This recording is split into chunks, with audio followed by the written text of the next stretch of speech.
کہ ابراہیم کو حکم در حقیقت بیٹے کو قربان کرنے کا نہیں تھا؟ اس واقعے پر غور کرو تو تمہیں سمجھ آئے گا کہ ظاہری قربانی تو بیٹے کی تھی، مگر اسماعیل دراصل ابراہیم کی وہ دعا تھی جسے انہوں نے تڑپ تڑپ کر مانگنے کے بعد پایا تھا۔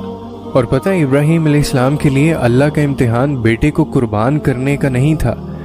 بلکہ سب سے زیادہ مانگی گئی اور سب سے زیادہ پسندیدہ دعا کو قربان کرنے کا تھا۔ اور بالکل اسی طرح ہر شخص کا کوئی نہ کوئی اسماعیل ہوتا ہے جس کو اللہ کی راہ میں قربان کرنا بہت مشکل ہوتا ہے، مگر اس کو قربان کیے بغیر آپ اللہ کے قریب نہیں جا سکتے،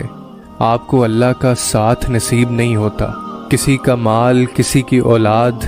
کسی کا پیسہ اور کسی کا پیار اس کے لیے اسماعیل ہوتے ہیں۔ اور یقین رکھیں کہ دنیا میں آزمائش انہی لوگوں کے لیے ہے جنہیں اللہ چاہتا ہے،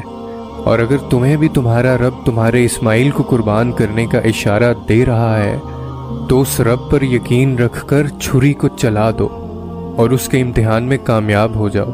اور یقین جانو وہ تمہارے اسماعیل کو قربان ہونے نہیں دے گا۔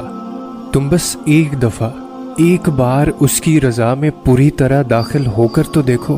ایک بار بس اس کو تسلیم کر کے تو دیکھو، پھر وہ رب تمہارے بھی لاڈ اٹھائے گا۔ اس کے حکم کو ماننے کے لیے تمہیں اپنی انا بھی مارنا پڑے گی اور اپنا نفس بھی، کیونکہ شیطان اور نفس بار بار وسوسے ڈالتے رہیں گے اور تم بار بار تھکو گے۔ اور انتظار کرو اس وقت کا جب خوشی کے آنسو تمہارے گالوں کو تر کریں گے، اور یقین رکھو وہ تمہیں سن رہا ہے، اور وہ جس کو پسند کر لے اس کی کوئی خواہش کبھی بھی ادھوری رہ ہی نہیں سکتی۔ بس صبر رکھو اور اس کے معجزے دیکھو، اور بے شک اللہ سننے والا اور جاننے والا ہے۔